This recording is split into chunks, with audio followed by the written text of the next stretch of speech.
Shalom, shalom, peuple de Dieu. Aujourd'hui, je reviens encore pour donner la suite de notre exhortation intitulée Tu es un vainqueur. Parce que, étant donné que ce n'est pas une prédication, parce que c'est la prédication qui prendrait au moins des heures, mais là c'est juste quelques minutes, comme je disais la dernière fois, pour faire en sorte que tu deviens un véritable enfant de Dieu, véritable héritier.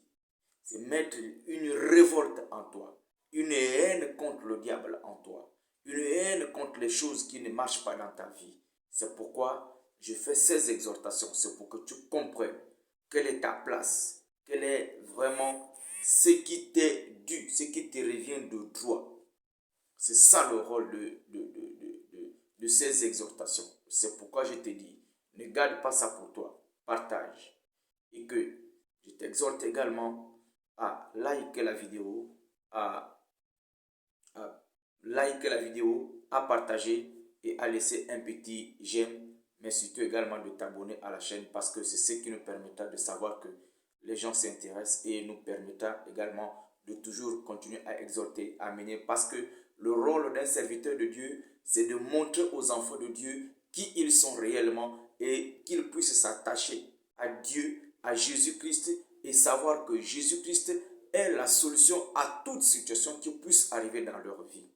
Alors, dans cette exhortation intitulée « Tu es un vainqueur », je voudrais te dire « Tu es un vainqueur » partie 2. Tu es un vainqueur partie 2. Bien-aimé, je m'en vais d'abord lire dans notre texte que nous avons lu la dernière fois. Pour ceux qui n'avaient pas suivi, je me dois de le lire pour que les gens puissent comprendre. Donc c'est dans le texte du livre de Daniel. Daniel au chapitre 3, à partir du verset 19. Du verset 19 jusqu'au verset 25. Alors, pour faire l'économie du temps, je vais juste vous faire comprendre qu'ici, il était question des trois Hébreux, de Shadrach, Meshach et Abednego, qui étaient en captivité à Babylone. Et pendant qu'ils étaient en captivité, il y a des gens qui étaient, parce que le roi les avait confié des responsabilités. Mais dans ces responsabilités, il y a certains qui étaient jaloux d'eux. Mais ne sachant pas comment faire parce que c'était des hommes intègres qui ne voulaient pas s'associer au dieu de Baal, qui ne voulaient pas adorer la statuette qu'ils avaient faite et tout ce qu'ils avaient fait là-bas. Donc parce qu'ils avaient confiance en leur Dieu. Ils faisaient confiance en leur Dieu parce qu'ils savaient que peu importe les circonstances, peu importe les situations, Dieu les délivrera de toute situation ambiguë. Et c'est pourquoi ils ont fait confiance à Dieu. Alors ils ont dit qu'ils ne vont s'associer dans rien du tout. Mais comme les autres n'arrivaient pas à les terrasser, bien-aimé dans le Seigneur, je te dis pendant que tu es là, il y a des gens, pendant que tu dors, pendant que tu te bats, pendant que tu te soucies du bien-être de tes enfants, de comment éduquer tes enfants, de comment faire en sorte que tes enfants reçoivent la meilleure éducation possible, il y a des gens qui passent leur temps à dormir sur toi, à dormir sur tes enfants, à réfléchir comment te faire tomber, comment faire en sorte que tu puisses tomber. Mais grâce sont rendues à Dieu, cela n'arrivera pas. Je te garantis que cela n'arrivera jamais. Alors pourquoi cela ne puisse pas arriver? Parce que déjà, nous avons vu que Shadrach, Meshach et Abednego, lorsque le roi a pris la décision de les jeter dans la fournaise ardente, ils ne se sont pas brûlés. Pourquoi? Parce qu'ils avaient confiance à une personne, la personne de Jésus-Christ. Jésus-Christ les a sortis de la fournaise ardente, ils sont sortis là indemnes, sans une égratignure. Ils sont rentrés à 3, ils sont sortis à 4. La quatrième personne, c'était qui? C'était la personne du Seigneur Jésus-Christ. Pourquoi? Parce que Jésus-Christ n'abandonne personne. Jésus-Christ n'abandonne aucun de ses enfants. Jésus-Christ n'abandonne personne qui croit en lui, qui espère en lui, qui lui fait confiance. C'est pourquoi je te dis, toi également, fais confiance en Jésus. S'il y a une seule personne qui ne peut pas nous abandonner, s'il y a une seule personne qui ne peut pas nous tromper, s'il y a une seule personne qui peut faire en sorte que nos jours soient vraiment des jours agréables, il n'y a que le Seigneur Jésus-Christ bien-aimé. C'est pourquoi je te dis, crois en Dieu, crois en Jésus, il est le seul, le mari capable, celui qui peut te permettre de transcender, de dépasser la situation dans laquelle tu vis actuellement. Le Seigneur Jésus-Christ est la solution à tous nos problèmes. Le Seigneur Jésus-Christ est la lumière. Il est la locomotive. Il est celui qui nous amène là où nous ne pourrons jamais arriver. Mais avec Jésus, on y arrive. Alors, regarde, lorsque le peuple d'Israël est sorti d'Égypte, ils sont sortis d'Égypte, ils ont marché à travers le désert. En marchant à travers le désert, il y a un homme, un roi qui s'appelait Balak.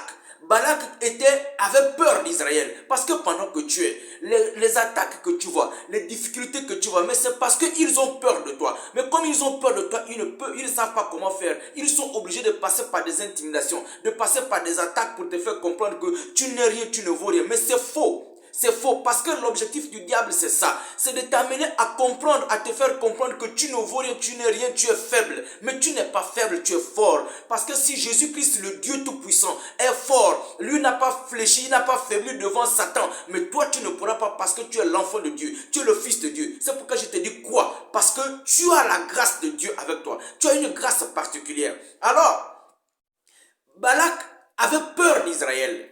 Comme le diable a peur de toi, comme les sorciers ont peur de toi, comme tous ceux qui te regardent de travers ont peur de toi, comme dans ton entreprise, les gens ont peur de toi, comme autour de toi, tes voisins autres ont peur de toi. Quand ils te voient chaque jour, ils se disent, mais lui là, il est comment? Celle-là, elle est comment? Ils ont peur, ils se posent des questions. Quand tout le monde te regarde, tu t'en sors, tu organises ta vie comme il se doit. Mais il se pose des questions, comment il fait, comment elle fait, comment elle s'en sort. Tout le monde pense que tu es riche, tout le monde pense que tu as beaucoup d'argent. Mais laisse-moi te dire, oui bien-aimé, tu en as parce que tu es la fille du roi. Parce que la Bible dit, oui, l'or et l'argent m'appartiennent. Si l'or et l'argent m'appartiennent, si ça appartient à Dieu, mais ça veut dire que cela t'appartient. C'est pas pour rien que les gens viennent vers toi pour te dire, ah, prête-moi, fais-moi ceci. Oui. Laisse-moi te dire que tu es une étoile. Tu es une étoile. Tu es un vainqueur, bien-aimé. Tu es un vainqueur. C'est pourquoi crois en toi. Crois en tes capacités. Crois en tes potentialités. À tout ce que Dieu a mis en toi. C'est pourquoi je te dis, ne pense pas que tu n'es rien. Ne pense pas que c'est pour réserver pour une certaine catégorie de personnes, pas à toi. Non. Il n'y a pas de poste réservé pour une certaine catégorie de personnes. Parce que tu es de ceux-là qui doivent prendre des décisions dans la société. Tu es de ceux-là qui doivent diriger. Tu es de ceux-là qui doivent donner des ordres. C'est pourquoi je te dis, parce que le problème c'est que quand nous ne connaissons pas notre statut, nous ne savons pas qui nous sommes, nous pensons que ça c'est pour les autres, ça c'est à leur niveau. Moi je ne peux pas arriver là-bas, je ne peux pas faire ça. Qui a dit que tu ne peux pas faire ça? Mais ça, ce sont des choses qu'on te met dans la tête. C'est le diable qui te fait croire ça. Parce que, laisse-moi te dire, oui, même ton frère, même ta soeur, même ton ami, qui te fait croire que là-bas tu ne peux pas, ça tu ne peux pas. Mais c'est le diable qui l'utilise pour te rabaisser. C'est le diable qui l'utilise pour te faire comprendre que tu ne peux pas et que tu n'es capable de rien. Oui, ça, ce sont les manigances du diable. Mais tu n'es pas ça. Il n'y a jamais eu une seule promesse dans la Bible où Dieu a dit que nous allons souffrir. Il n'y a pas. Alors nous avons ici Shadrach, Meshach et Abed-Nego. On les a jetés dans la fournaise ardente. Je disais, je vais vous laisser la lecture du texte pour économiser le temps, pour gagner du temps, parce que c'est des exhortations de maximum 20-25 minutes que j'ai fait. Donc j'essaie de gagner un peu du temps. Donc c'est dans le livre de Daniel, Daniel chapitre 3, à partir du verset 19 jusqu'au verset 25. Vous allez lire, vous allez comprendre l'histoire. Vous pouvez commencer même plus haut, un peu plus haut, à partir du verset 17. Alors, quand Balak a appris que Israël était en train de marcher et que partout où il passait, dans chaque village qu'il passait, il terrassait leurs ennemis. Bien-aimé dans le Seigneur, tu ne peux pas savoir. Oh my God. Je sens en ce moment qu'une onction spéciale est en train de... Toi qui es en train de me suivre en ce moment, cette onction, je te la transmets au nom de Jésus. L'onction de vainqueur. L'onction de vainqueur, que tu la reçoives au nom de Jésus. Cette onction que je reçois en ce moment, que je sens en ce moment, je te la transmets au nom de Jésus. Reçois cette onction. Qu'à partir du moment où tu vas recevoir cette onction, tout ce qui était bloqué dans ta vie, tout ce qui ne marchait pas, ça va commencer à changer. Tu vas voir combien de fois les choses commencent à changer. C'est pourquoi je te dis, crois que Dieu est capable de t'amener là où tu ne pensais même pas y arriver, bien-aimé dans le Seigneur. Moi, je suis un exemple palpable. Moi, j'ai réalisé des choses dans ma vie que je ne pensais jamais réaliser. Je suis arrivé dans des endroits que je ne pouvais pas arriver grâce à Dieu. Je n'ai jamais cru en qui que ce soit.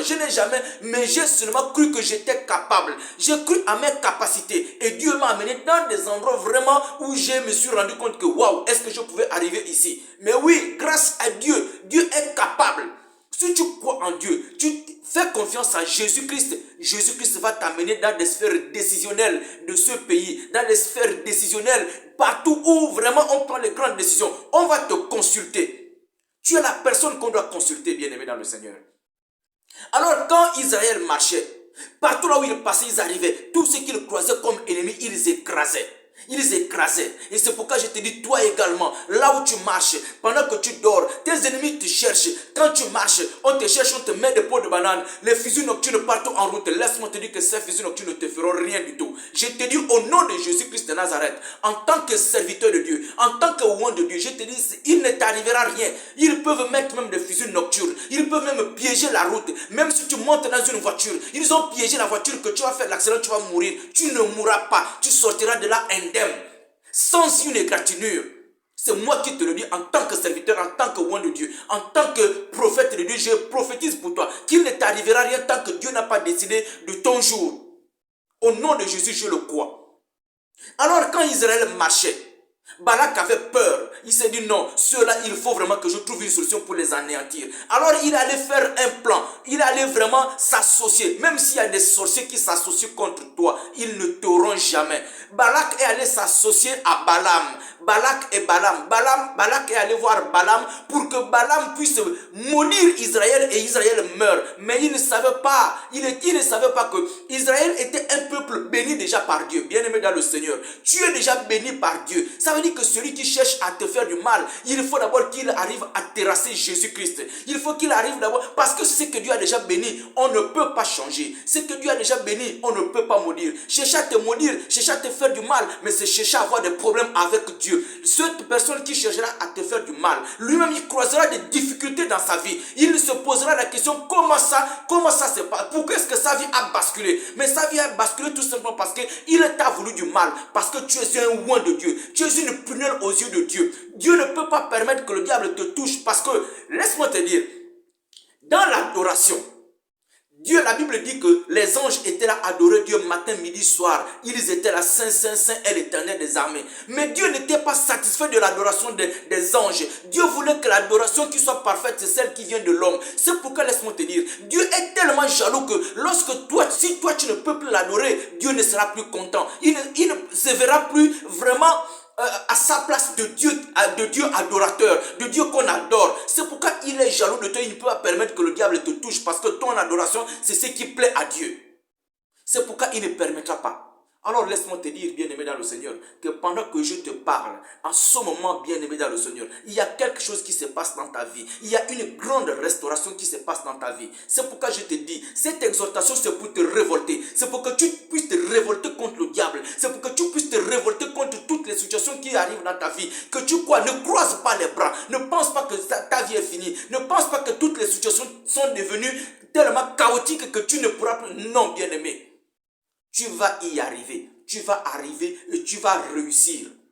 Même si depuis des années que tu travailles, tu n'arrives pas à investir, tu vas le faire. Laisse-moi te dire que à partir de la fin de cette année, tu vas voir, les choses vont commencer à changer. Dès que tu vas écouter ce message et tu crois que vraiment que ça vient, c'est une parole de Dieu, ça vient de la part de Dieu. Mais je vais te dire qu'il y a quelque chose qui va commencer à changer. Tu vas voir, la lumière va commencer à changer. Tu vas voir, les choses vont commencer à changer. Tu vas commencer à reprendre confiance dans ta vie, dans les choses que tu devais faire, dans les choses que tu dois réaliser. Tes projets, tu vas voir combien de fois tu vas commencer vraiment à faire des projets.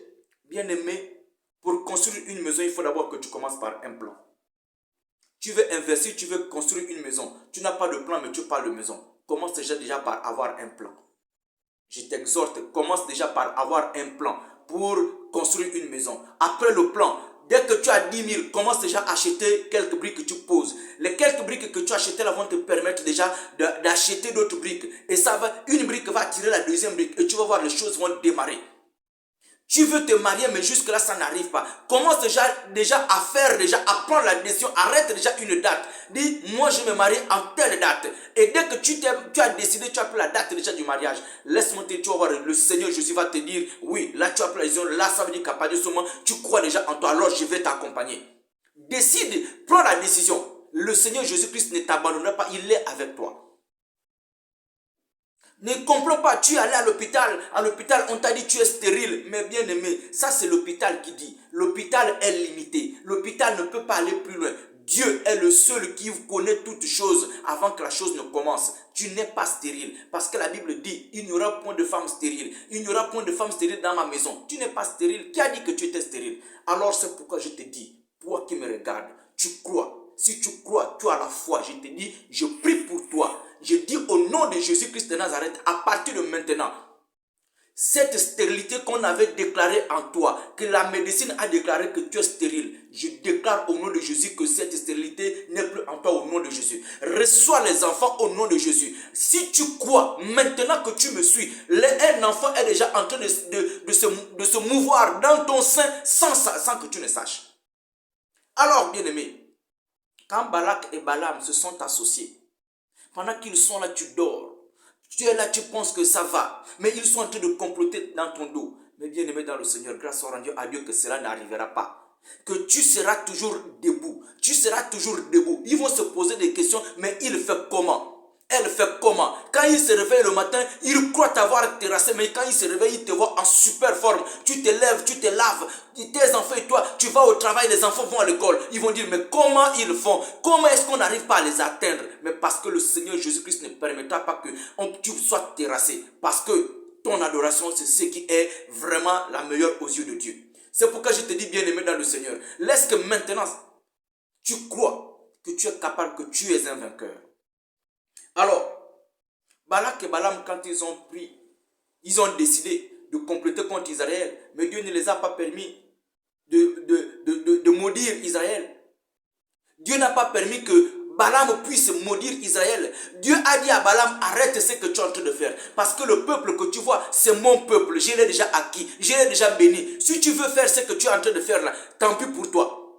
Jusqu'à ce que Dieu a permis que Balaam s'est obstiné. Comme Balak lui avait proposé de l'argent. Oui, laisse-moi te dire, même s'ils sont allés, même si en ce moment pendant que je te parle, on a pris ta photo, on a amené chez un ganga, on a pris tes sous-vêtements, on a pris tes cheveux, partout, on a mis pour te bloquer. Je te bloque ça au nom de Jésus. Si on a bloqué ta vie pour que tu n'avances pas, je te bloque, je déclare cela nul et sans effet maintenant au nom de Jésus. Si on avait amené ta photo chez un ganga, chez un marabout, chez un magicien, je la récupère, j'ai incendie le temple, ce temple dans lequel on a amené ta photo au nom de Jésus. Et je confie tous les plans du diable dans ta vie au nom de Jésus. Maintenant, tu es un vainqueur. Personne ne va te terrasser. Personne ne va t'atteindre. Personne ne va faire en sorte que tu puisses atteindre tes objectifs. Personne ne va jamais t'empêcher d'investir. Tu vas investir et tu vas y arriver. Même si tu es malade, crois. La Bible dit que Jésus-Christ est celui qui est mort à la croix et que par ses meurtrissures nous sommes guéris. Il est mort, c'est pour que nous puissions être guéris de toute maladie. Toi qui me suis, si tu es malade, si tu as un problème, tu as une situation, crois que tu es déjà guéri. C'est pourquoi j'ai prie pour toi que maintenant, au nom de Jésus, peu importe, parce que la Bible dit qu'une maladie est un démon. Une maladie est un démon. Un enfant de Dieu ne peut pas vivre avec les démons dans son corps. Si une maladie est un démon, alors maintenant, peu importe la maladie, que ce soit le cancer, peu importe, que ce soit le cancer, la sinusite, le diabète, tout cela, la tension, tout cela, même si tu as été frappé par un AVC, crois seulement tout de suite que pendant que je prie pour toi, quelque chose va se passer. Tu seras restauré au nom de Jésus en tant que serviteur de Dieu. Même si tu as du mal à atteindre les deux bouts, laisse-moi te dire, les choses sont déjà en train de changer. Les choses sont en train de changer. Maintenant, je te dis bien aimé, quelque chose est en train de se passer. Parce que pendant que je te parle, je sens une onction. Oh Jésus-Christ de Nazareth, merci Seigneur. Merci Seigneur Jésus pour ta grâce. Merci Seigneur pour tout ce que tu es en train de faire pour tes enfants. Alors, même Daniel également a subi cela. On a jeté Daniel dans la fosse au lion. On a jeté Daniel dans la fosse au lion. Parce qu'on a accusé Daniel, bien aimé dans le Seigneur, même si dans ton travail, dans ton lieu de travail, tes collègues t'accusent, parce qu'ils sont jaloux de toi, ils t'accusent. Quand on a accusé Daniel devant le roi, Mais Daniel a dit, moi je crois, j'ai confiance en mon Dieu. Ce que je sais, c'est que je n'ai pas fait ce que vous dites que j'ai fait. Alors, moi je crois en mon Dieu. On a jeté Daniel dans la fosse aux lions. Mais Daniel a dormi dans la fosse aux lions avec les lions. Oh my God, merci Seigneur Jésus. Daniel n'a pas eu peur des lions. Daniel est rentré dans la fosse aux lions parce qu'il savait que son Rédempteur, le Seigneur Jésus-Christ lui-même, c'est le lion de la tribu de Juda. Alors il allait le délivrer des gueules du lion. Daniel est sorti de là indemne. Daniel n'a même pas reçu une griffe de la part d'un lion. Pourquoi? Parce que Daniel faisait confiance à Dieu. Parce que Daniel était un enfant de Dieu. Parce que Daniel était un serviteur de Dieu. Il croyait en Dieu de tout son cœur, de toute son âme. Bien-aimé dans le Seigneur, ce que la Bible nous recommande, c'est que nous ayons confiance en Dieu, que nous soyons sincères envers Dieu. C'est pourquoi souvent nous trébuchons, pourquoi souvent nous avons des problèmes. C'est le manque de sincérité envers Dieu. Parce que nous sommes tantôt à gauche, tantôt à droite. Non, il faut que tu sois ferme. Quand tu crois en Dieu, sois ferme. Quand tu crois en Dieu, fais confiance à Dieu de tout ton cœur, de toute ton âme. Crois que le Seigneur Jésus est capable de changer ta vie. Crois que le Seigneur Jésus est capable de te soutenir. Crois que le Seigneur Jésus est capable de t'élever. Là où tu ne peux pas arriver, il va t'y emmener. Tu es un vainqueur. Tu es un vainqueur. Je vais terminer cette exhortation aujourd'hui sur tu es un vainqueur. On a vu la dernière fois, tu es un vainqueur. Aujourd'hui, tu es un vainqueur. Seconde partie, c'est pour te dire, c'est pour t'amener à la révolte spirituelle, à la révolte vraiment que tu comprennes que non, trop c'est trop. Il faut que ça s'arrête. La situation que je vis, il faut que ça s'arrête. Je ne peux pas être tous les jours la risée de tout le monde. Je ne peux pas être celui qui gratte toujours la tête. Je suis endetté partout. Je suis endetté jusqu'au cou. Avec les prêts avec intérêt. Bien aimé dans le Seigneur, je te dis, arrête avec les prêts avec intérêt. Ça va t'appauvrir. Parce que ce sont les plans du diable. Pourquoi? Pour que tu sois toujours assujetti. Il y a certaines personnes même qui vivent dont des cartes bancaires sont gérées par des gens qui font des prêts avec intérêt. Arrête ça parce que tu es en train de t'appauvrir. Tu ne seras jamais capable de réaliser quoi que ce soit. Si tu as besoin de quelque chose, confie-toi à l'Éternel. Dis Seigneur, je n'en peux plus. Trop c'est trop. Il faut que ça s'arrête. À partir d'aujourd'hui, je prends la décision que les prêts avec intérêt, je ne les ferai plus. Seigneur, toi-même ouvre les portes dans ma vie. Toi-même amène-moi à atteindre les objectifs. Amène-moi à investir. Les prêts avec intérêt, je n'en veux plus. Parce que ce sont les plans du diable. Les prêts avec intérêt, ce sont les plans du diable. Ce sont les plans du diable pour t'amener à la pauvreté. Mais tu deviens comme un prisonnier. Tu es captif. Ta carte bancaire, ce n'est plus toi qui gères. C'est quelqu'un d'autre qui gère. Ce n'est pas normal. Quelqu'un d'autre ne peut pas gérer ta carte bancaire. Non, bien-aimé. Bien-aimé, écoute-moi. Quelqu'un ne doit pas gérer ta carte. Ta carte, c'est une propriété privée. Alors, je vais revenir dans une prochaine vidéo pour te montrer, t'amener à comprendre, à faire un plan d'organisation de ton salaire, un plan d'organisation de ton investissement. Comment tu peux arriver à sortir dans un certain nombre de difficultés financières. Comment faire pour réorganiser ta vie. Parce que ça, c'est comme ça, c'est ce que l'Église aussi doit faire. C'est que les serviteurs de Dieu doivent amener les gens à comprendre, à savoir organiser leur vie. Avoir un plan d'organisation de ta vie. C'est très important. Tu dois savoir organiser ta vie. Tu dois savoir organiser ton salaire. Parce que le salaire, quand tu l'organises bien, quand c'est bien réparti et que tu respectes les différents chapitres, les différentes étapes de ton salaire, tu verras que les choses, tu vas t'en sortir. Alors, je reviendrai dans une prochaine vidéo pour t'amener. Si toi, tu ne sais pas organiser ton salaire, je te dirai voilà comment tu dois t'y prendre, voilà comment tu dois t'y prendre. Pour que tu puisses t'en sortir. Et crois-moi, si tu respectes ces étapes-là, avec la prière, en faisant confiance à Dieu, tu verras que les choses vont rentrer dans l'ordre. Alors c'est pourquoi je te dis, quoi? Que tu n'es pas stérile. Quoi? Que tu n'es pas né pour vivre, pour rester chômeur à vie. Quoi? Que tu n'es pas né pour être la remorque de tout le monde, la remorque de la famille, celui dont tout le monde se moque. Non, tu es appelé à décider. Tu es appelé à gérer. Tu es appelé à prendre des décisions. Tu es appelé à gouverner. Tu es appelé à donner des ordres. Alors laisse-moi te dire que la cloche a sonné, l'heure a sonné pour ta bénédiction, l'heure a sonné pour que la grâce de Dieu maintenant te localise. Quand le peuple d'Israël est sorti d'Égypte, pendant qu'ils étaient en train de marcher, ils fuyaient Pharaon qui les poursuivait par derrière. Devant eux, La mer Rouge s'est dressée. La mer Rouge était là. Ils ne savaient plus comment faire. Ils ont commencé à pleurer. Ils ont commencé à crier. Dieu a dit à Moïse, mais pourquoi mon peuple crie? Pourquoi il pleure? Quand Dieu a regardé, il a eu pitié de son peuple. Il a regardé à travers la colonne de feu. Il a baissé son regard. Il a dit, toi, mer Rouge, arrête ce que tu fais. La mer Rouge a eu peur de Dieu. Elle s'est retirée. Elle a dit, je n'ai pas envie d'avoir des problèmes avec le Dieu Tout-Puissant, le Créateur. Alors que je m'écarte et je laisse les enfants de Dieu passer. C'est pourquoi je te dis, tout obstacle qui se dressera sur ton chemin, au nom de Jésus-Christ, je déclare cet obstacle maintenant anéanti, banni, détruit au nom de Jésus. Toute barrière qui se dressait devant toi, je prie maintenant pour toi. Je prie maintenant pour toi. Alors, tu vas recevoir la grâce. Qu'à partir de maintenant que je prie pour toi, il y a quelque chose qui va se passer. Crois-moi. Parce que Jésus-Christ est content de te voir en joie. Jésus-Christ est content de te voir dans la bénédiction. Jésus-Christ est content de te voir quand tu te réveilles, tu as le sourire. C'est ça la grâce de Dieu. Tu te réveilles, tu as le sourire. Tu te réveilles, tu dis ah merci Seigneur pour la grâce. Merci pour le souffle de vie que tu m'as accordé. Mais merci parce que tu prends soin de moi. Tu prends soin de mes enfants.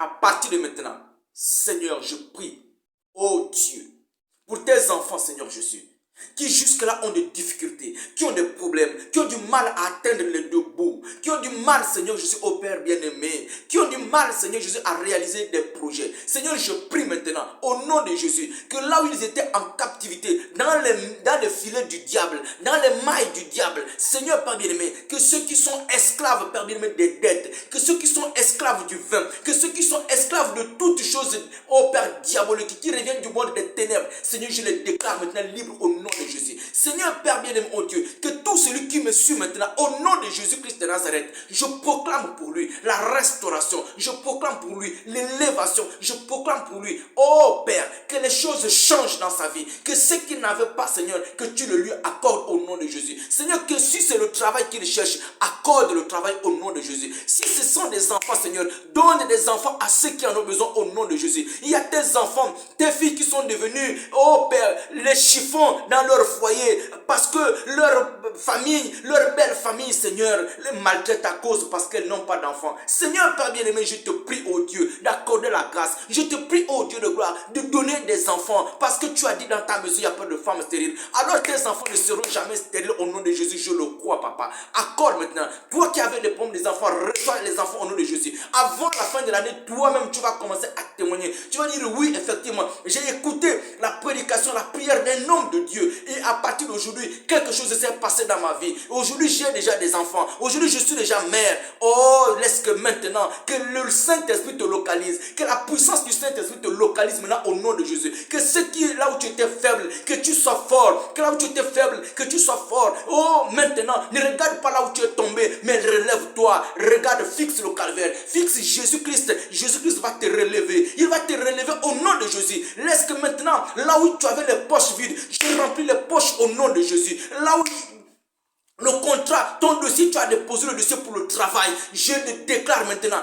Traité en urgence, qu'il soit traité en urgence maintenant. Je bénis l'Éternel pour la grâce. Je bénis l'Éternel pour ce qu'il est déjà en train de faire maintenant dans ta vie. Je bénis l'Éternel pour la grâce qu'il est déjà en train de t'accorder. Je bénis l'Éternel parce qu'à ce moment, il y a des choses qui sont en train de changer. Merci Seigneur Jésus pour la grâce. Seigneur, toi qui es Dieu, accorde encore la grâce. Je te bénis parce que Seigneur Dieu Tout-Puissant, en ce moment tu écoutes la prière de ton humble serviteur. Seigneur, honore la prière de ton humble serviteur auprès de tes enfants. Oh Père, exauce Seigneur Jésus aux requêtes de tes enfants. Que tous ceux qui sont dans le besoin, Seigneur, accorde la grâce, Père bien-aimé. Accorde-le leur au nom de Jésus. Je chasse, Père bien-aimé, toutes les attaques. Je chasse au nom de Jésus toutes les attaques. Que tout ce dont ils ont besoin, Seigneur, qu'ils le reçoivent maintenant au nom de Jésus.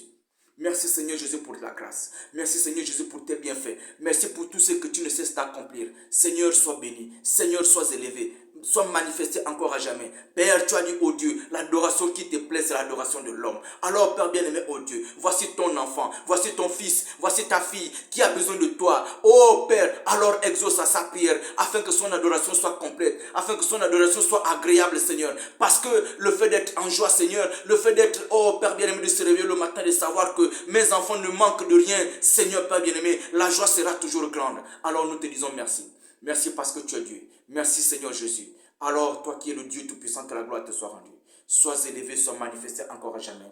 Père, que la gloire te soit rendue. Au nom de Jésus. Amen. Merci. Merci encore, toi qui m'as écouté.